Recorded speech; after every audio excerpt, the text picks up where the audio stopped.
How to enable others to post on your timeline on Facebook app. Hello everyone, I am Bishakha and welcome to our channel Create, Login and Delete. Let's get right into the tutorial.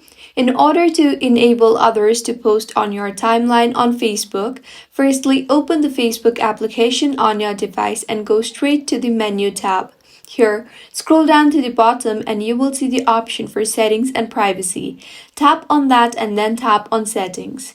Here, scroll down and under audience and visibility, you will see the option for profile and tagging. So go ahead and tap on the profile and tagging option. Now under viewing and sharing, you will see a drop down beside who can post on your profile. Tap on the drop down and make sure it is selected to friends and not selected to only me, and with this others will be able to post on your timeline on Facebook. If you find this tutorial helpful, do subscribe to our channel. Thank you for staying with us until the end.